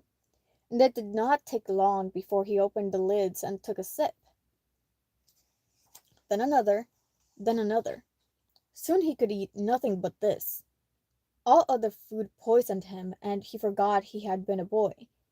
He ravaged 1,000 dreams a night, and still he starved. Until one night, he could no longer stand the hunger. He put mortal food to his lips. He ate, and for that, he died. Ink bled across Andrew's fingers, and he wrote until he felt dizzy. Tendrils of shadows coiled under the table, sliding over Lana's face and between Chloe's lips. This was the part where Thomas would use Andrew's stories to win the battle. Andrew would write how it would go. Swing an axe, spill some blood, wrap a noose of vines about a monster's neck, scream enchanted words, and Thomas would make the story come true. But Thomas was a dead weight, sprawled in Andrew's lap. Panic rose in his throat, and it took all his strength to hold it in, to believe he could do this by himself. He could be the prince just this once. Then a crooked hand shot under the table and grabbed him by the hair. A cry ripped from his throat as the monster dragged him out. He thrashed like a caught fish, but the creature drew him into the air and then slammed him onto the tabletop. Plates shattered. Cutlery skidded away as glasses tipped over and drinks sloshed across the wood. Wait! It tumbled out like a gasp, but monsters didn't wait, and no one was coming to save him. The monster hauled Andrew down the table by his hair. Broken crockery sliced at his back, and food smeared across his pants. He held on to the monster's wrist, trying to take some of the tension off his hair, but the pain splintered his vision. The monster stopped in the center of the long table, surrounded by an audience of unconscious bodies with ribbons of darkness streaming from their heads. They looked like dolls, stitched with black thread, sightless and horrible. Andrew choked on a whimper. He tried to worm free, but the monster's twig fingers went tight. Then it slammed Andrew's head down on the mahogany table. Once, stars, dazzling and bitter. Twice, ears ringing, piercing whine. 3 times, blood in his mouth, the world turned dotty and unsteady, the back of his head wet, wet, wet. He closed his eyes while the world spun, and when he pried them open again, the monster leered over him, its jaw opened and long, needle teeth extended. Andrew fumbled a hand around the table. Andrew fumbled a hand around the table, dizzy and gasping. His fingers closed on silverware. Please be a knife. Please be a... He screamed and arched his body upward in a frenetic surge of energy, stabbing the monster in the face. Butter and breadcrumbs covered the knife as it punctured the monster's cheek. Its skin tore the papery autumn leaves, and clumps of moss tumbled out. The monster screamed and twisted its head in agony. Andrew wrenched free of its grip. With a terrified cry, he didn't let go of the knife. He stabbed the monster again, and then again, and the creature bent in half, and its bony fingers clawed his face. But its tongue had touched mortal food. Poison. This was Andrew's fairy tale, his tragedy, his beautiful suffering coming true. He'd won. He'd bested it alone. As the monster disintegrated to rotten leaves, Andrew pushed to his feet and stood, bruised and fierce, atop the table. His chest moved fast and ragged, and he didn't know if he wanted to laugh or cry or keep screaming. He stayed silent as the shadows sank back into the walls and faded into the carpet. Lights flickered back on over the trashed dining hall. There were tangled bodies and broken plates and splattered food everywhere as if a war had taken place while they all slept. Someone groaned and raised their head. They'd all be awake in a second, but Andrew still stood there with a bloody butter knife. He licked his lips, tasted blood and decay and the forest. He should. He needed to. He didn't know. He felt alive, powerful, effervescent. He started to shake. He was still shaking when arms wrapped around his waist and half lifted him off the table while everyone woke, and confused cries filled the hall. The knife slipped from Andrew's fingers, but he didn't care. He touched his mouth as he was dragged out of the dining hall. He was smiling. He couldn't stop. Outside the hall, Thomas dumped Andrew against the wall and knelt beside him, cradling his face and brushing a thumb over his busted lip. Your head's bleeding. Shit. Stop smiling. You're freaking me out. Thomas's voice cracked. Damn it, Andrew. Stop smiling. What did you do? I killed it myself. Andrew dug fingers into Thomas's shirt. I'm strong enough now. I'm so much more than I used to be. Thomas swallowed.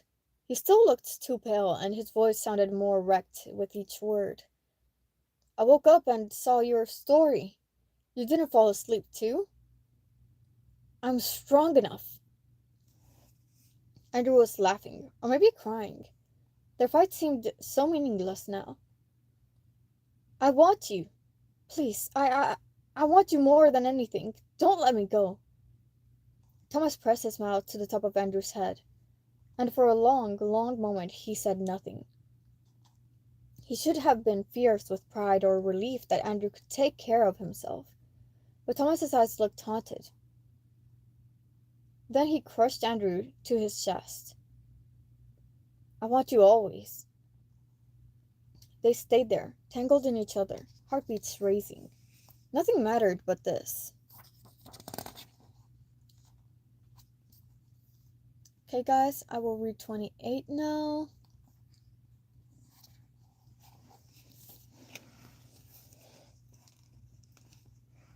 The world had thinned.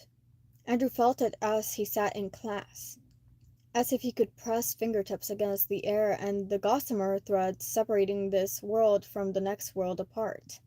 A small push and anyone could fall through, or maybe they'd already fallen. His mouth felt full of graveyard dirt.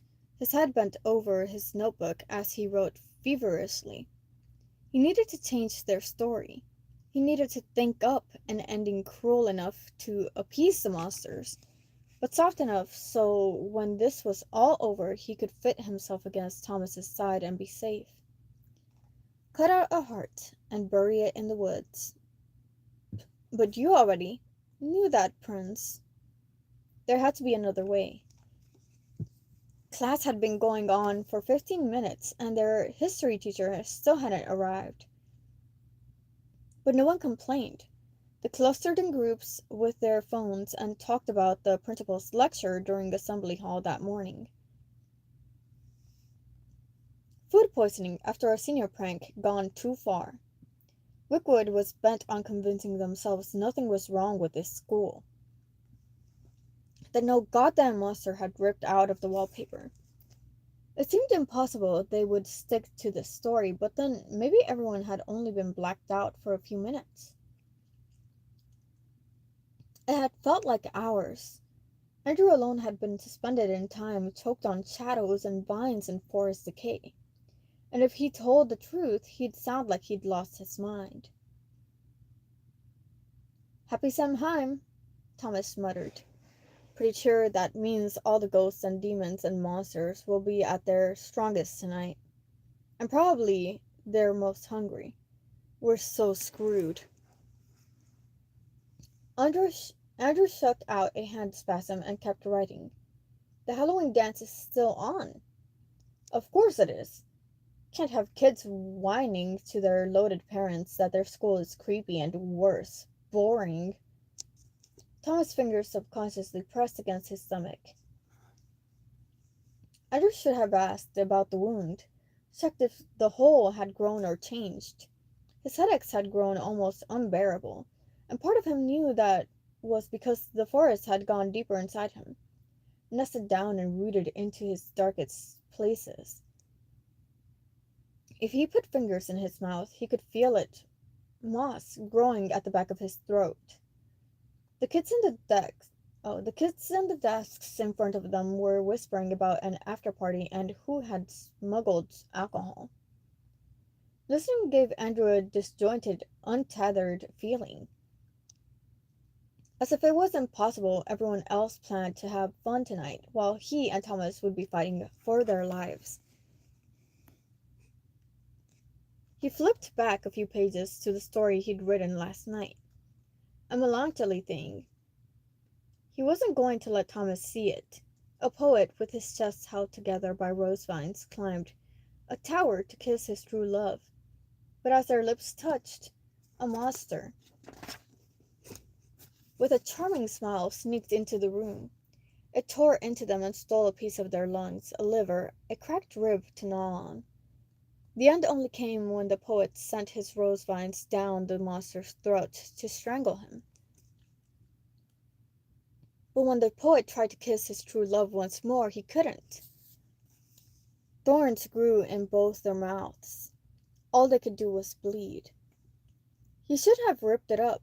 All his focus had to channel into figuring out the perfect story for tonight. Cheeks still on his desk, Thomas watched Andrew with a kind of hollow, aching want. We're fine. Andrew bent over his notebook. They didn't need to talk about it, not when he should have apologized as much as Thomas had for all the foul things that had been said yesterday. There would be time enough to figure out later. All that mattered was the way Thomas had held him last night, reverent and desperate and terrified all at once, and how he'd pressed his mouth to Andrew's head. It felt right. It felt perfect. I want you always. The history teacher finally hurried into the classroom, frazzled and stressed, and she gave them a waspish lecture about wasting time instead of doing independent study while they waited. She broke off as someone rapped on the doorframe. Open your books, she snapped, and went to answer. What are you writing? Thomas whispered. But Andrew didn't have time to answer because the classroom door opened again, and this time Principal Adeline Grant appeared, her white hair in a merciless, tight bun, and her pantsuit impeccable. She cleared her throat, but she didn't need to bother. The entire class had already ground to a halt to stare at her. Andrew Perrault, I need you to come with me, please. The wave of icy panic that swept through Andrew left him nauseous, too frozen to move. To understand why she would pull him, of all people, all he could think was, She knows that he sacrificed Clemens, that he killed the Dream Ravager, that he hit a boy instead of confessed he loved him, that if anyone peeled apart his ribs, they'd see the darkness knit into his flesh. Leave your things, the principal looked impatient at his failure to comply. He stacked his books, numb and clumsily, but grabbed his notebook at the last second because he always felt better with it in hand. One glance at Thomas, whose face had gone white under his freckles, made Andrew's stomach flip. Oh shit.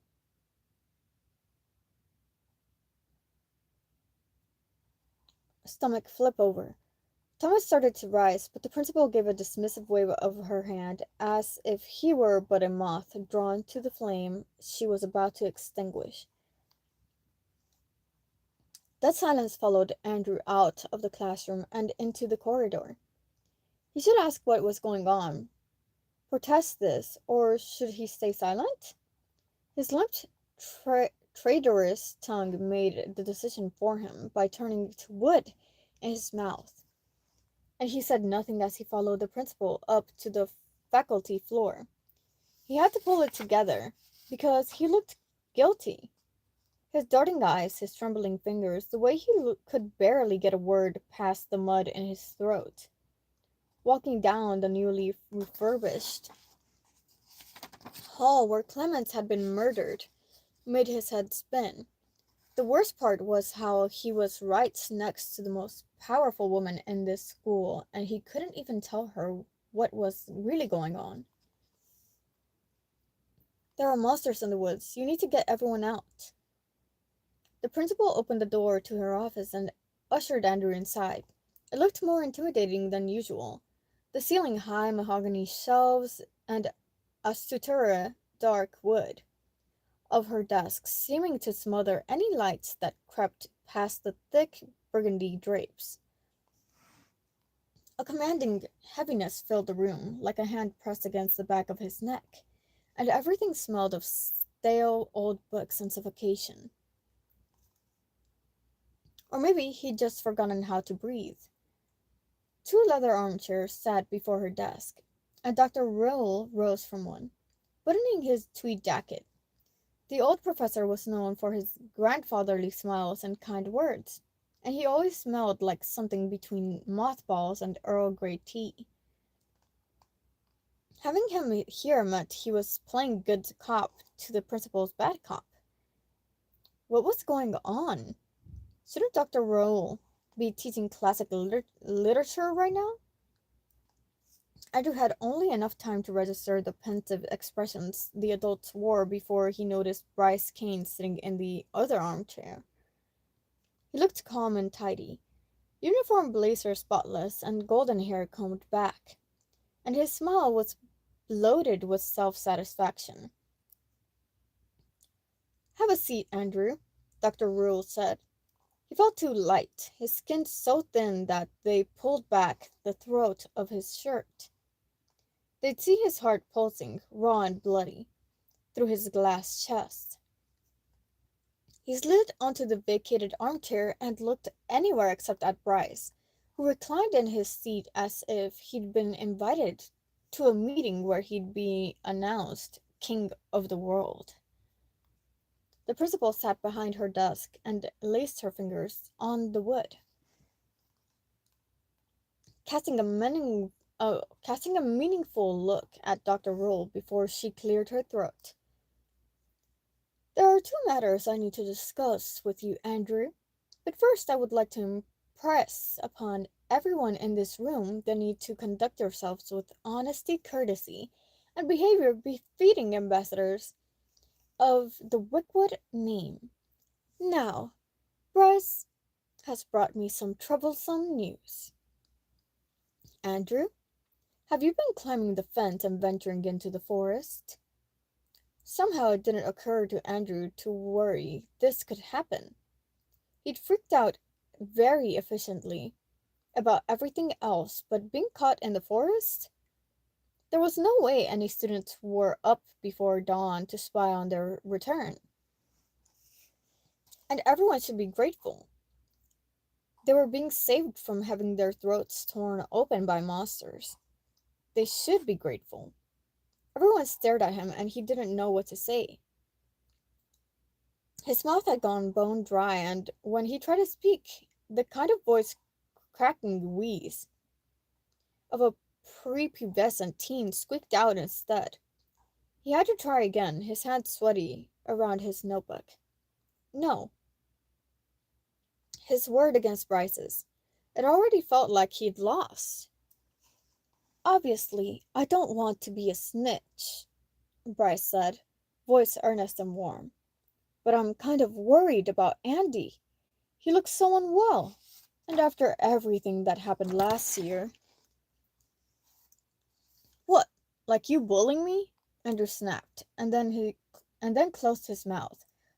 Surprised he'd even had the guts to say that.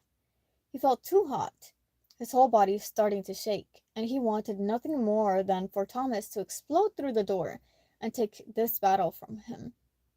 Bryce faked the most convincing "Who, me?" look ever to be seen outside of theater.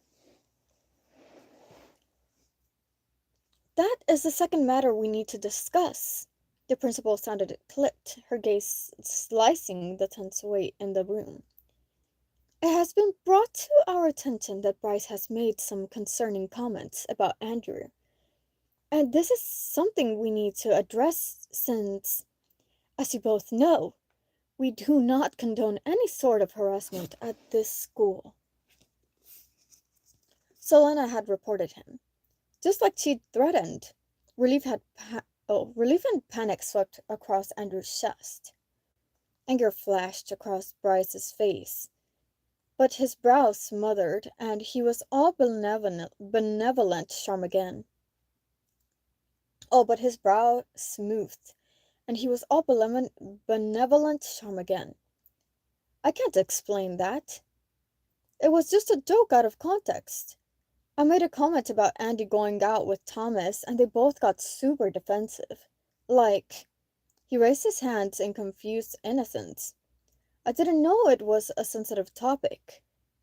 Good for them, honestly. I'm not homophobic or anything. No one is throwing accusations around like that, Dr. Rule added in hastily. Oh wait, I read that wrong. No one is throwing around accusations like that, Dr. Rule added hastily. Andrew could not believe this. That's not what happened. But the words came out too small. We welcome and cherish a diverse body of students here, the principal said. I'm sure some unfortunate phrasing is at fault here, and the mistake won't be repeated. Will it, Mr. Kane? Absolutely not, Bryce said. I feel terrible that I came across wrong. I've been in class with Andy since we were 12. I'm fond of him. I know he's having a tough year. Andrew could almost see himself peeling out of his skin, walking over to Bryce and hitting him in the mouth. It would be like the night of the Dream Ravager, Andrew standing atop the table with his heart racing with horrible, wordless elation. Butter knife in hand, his head full of screams. Instead, he sat soundless, his throttling grip on his notebook, leaving dents in the cover. He never had words when he needed them. He blinked hard and quick. The principal looked relieved this was an incident to be tidied briskly and not something that required reports and phone calls to parents. Well, that's settled then. How about you two shake hands and then, Bryce, you can get back to class. What the fuck? Bryce bounced from his chair and stuck out a hand toward Andrew, his smile all teeth. Maybe you just didn't know the forest was out of bounds now. Hope you don't get into too much trouble, Andy. Andrew stared at the proffered hand long enough for the room to grow tense. Dr. Rule shifted with a light cough, and the principal looked wary as she rubbed a thumb against her temple. She seemed about to command Andrew to accept a handshake, to throw this little mess under a bridge where they wouldn't speak of it again. It was a reminder of who this school really protected, so he quickly grabbed Bryce's hand. A firm shake. Release. Bryce did not stop grinning as he sauntered out the door. After it clicked shut, Roll moved to take Bryce's vacated chair, looking even more somber than he had before. His gray eyebrows drew together in concern. "Before you deny anything again," he said, "we have already had several reports from the groundskeeper about finding disturbances in the woods. Monsters, monsters, monsters!" "May I have this?" Dr. Rule slid the notebook from Andrew's hand before he could think to argue. Loss hit him like a fist to the stomach, and he stopped breathing as he stared at his empty hands. No one read his stories. No one touched them. He should have held on. Why hadn't he held on? Dr. Rule paged through and then shared a meaningful look with the principal. The groundskeeper found writing on the trees. The principal said, "Strange little stories." Then after Bryce King shared what he had seen with us, Dr. Rule seemed to recall you often wrote tales in a little notebook. Oh, I think that's the principal, actually. "The groundskeeper found writing on the trees," the principal said. "Strange little stories." Then after Bryce King shared what he had seen with us, Dr. Rule seemed to recall you often wrote tales in a little notebook. It was a leap. They couldn't pin this on him, but all Andrew could think of was the way they could confiscate his notebook, match the handwriting, pin him to the wall with their disapproving, disgusted looks. This belligerent, rule-breaking student. Dr. Rule was still paging through the notebook, and Andrew's brain felt like a fogged mirror. His stomach so seasick he thought he'd empty himself all over the floor. He knew how those stories looked. Violent, macabre, wicked, twisted. "I'd like to know why." Oddly, the principal had lost her sharpness, and she swept an almost pitying look over Andrew. "I would think you'd have little interest in the forest now. You've always been such a nice, mindful student. I must admit, I'm disappointed, Andrew." But he couldn't find any words. The only thing he could cling to was the fact that they'd only brought him in. Bryce must have seen both of them walk out of the woods, so the fact that he'd only ratted on Andrew meant he had some sort of warped plan at play. "We're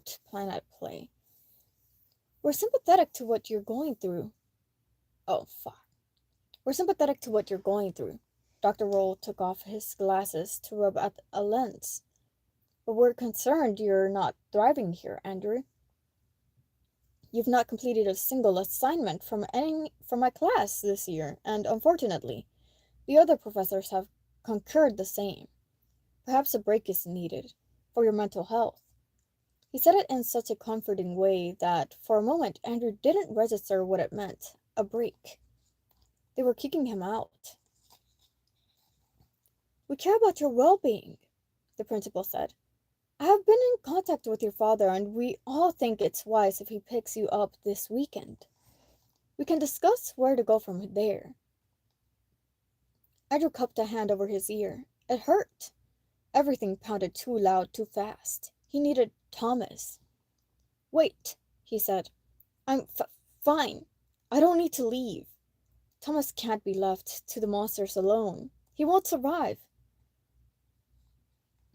No one would ever believe that they were protecting the school from the horrors crawling the forest at night. They were screaming for help, and no one could hear. The principal gave him a long, careful look. I don't think it's productive to bring disciplinary action against you for exiting the school boundaries, Andrew.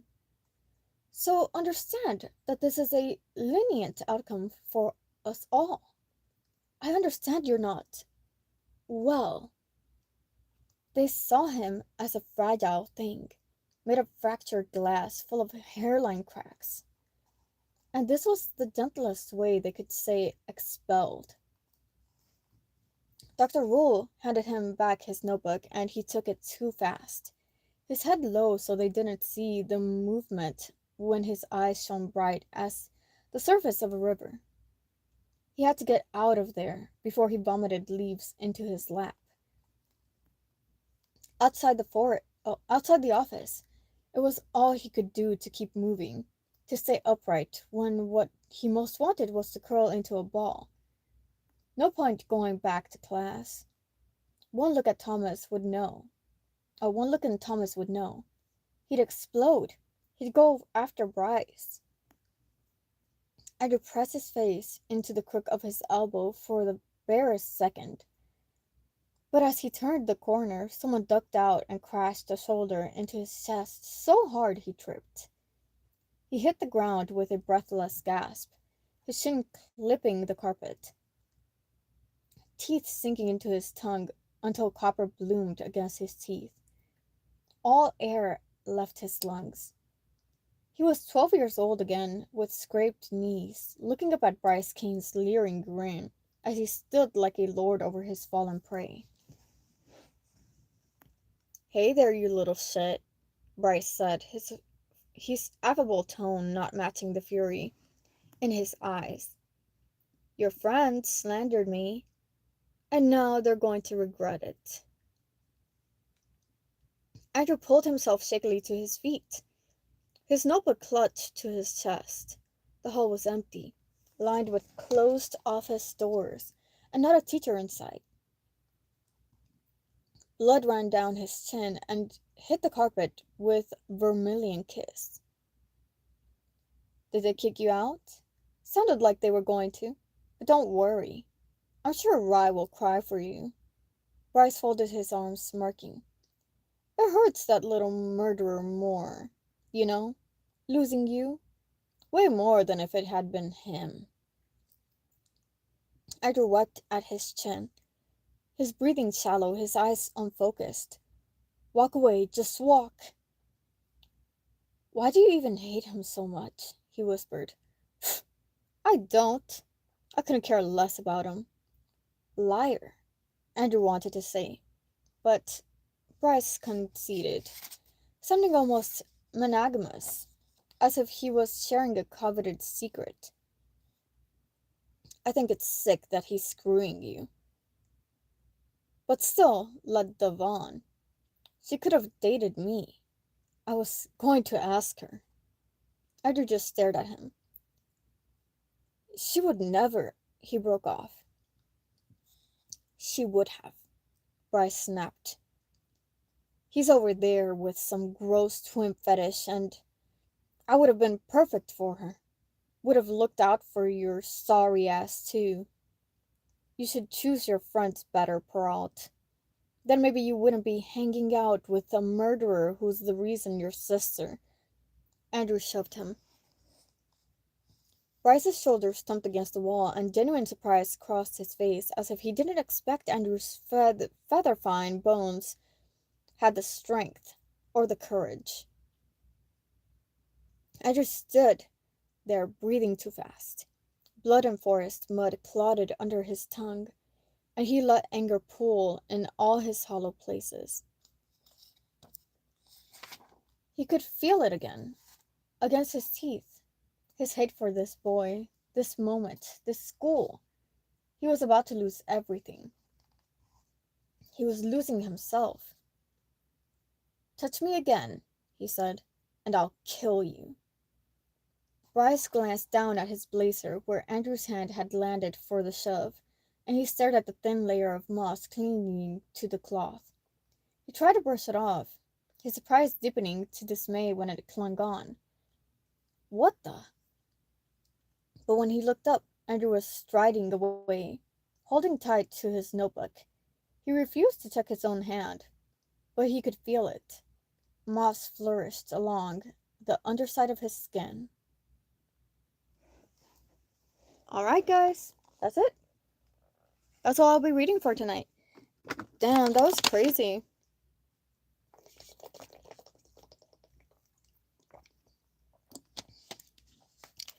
Wow. I can't wait to see the ending. I think I'll read to the ending next time.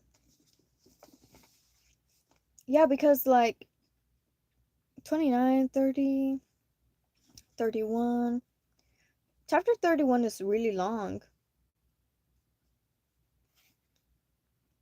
But I think I can finish it next stream on Sunday. I think. Right?